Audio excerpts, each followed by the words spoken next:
This is the first step in mastering charisma, cultivating presence. Charisma isn't just about talking, it's about how you make people feel.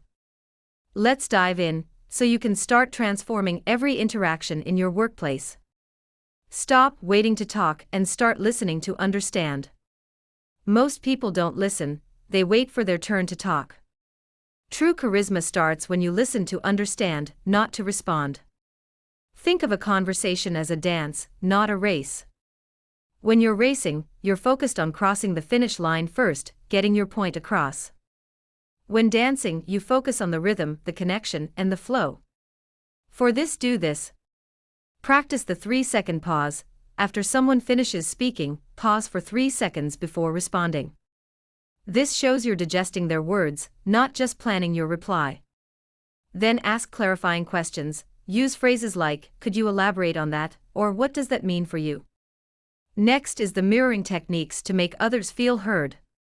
Mirroring is a subtle way to show empathy and understanding by reflecting someone's tone, words, or body language.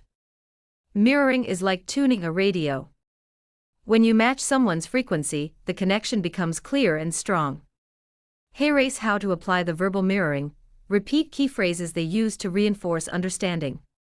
For example, if they say, "I'm frustrated by this delay," respond with, "I understand the frustration caused by delays." For nonverbal mirroring, match their posture or gestures subtly to create a sense of alignment. Keep it natural, avoid mimicking. Authenticity is key. The next area is eye contact, the 7-second rule. Eye contact builds trust, but there's a sweet spot. Holding eye contact for too long can feel intimidating, while too little can seem disengaged. Eye contact is like seasoning, just the right amount makes the dish perfect, but too much ruins it.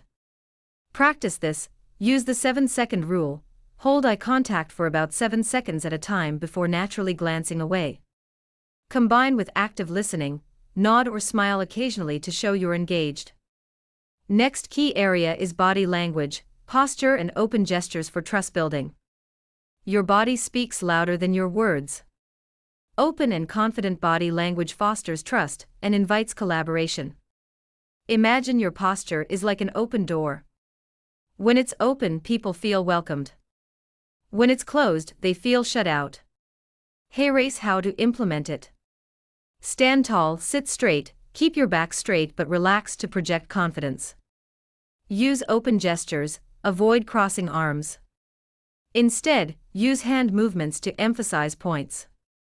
Lean slightly forward, this conveys interest and attentiveness. When in doubt, adopt the neutral, welcoming pose. Feet shoulder-width apart, hands resting naturally, and shoulders relaxed. Small interactions create big impacts. Here's on the power of micro-moments. Charisma isn't just built during big presentations, it's cultivated in everyday interactions. A simple compliment or a smile during a quick hallway exchange can create lasting impressions. Think of micromoments as drops of water filling a jar.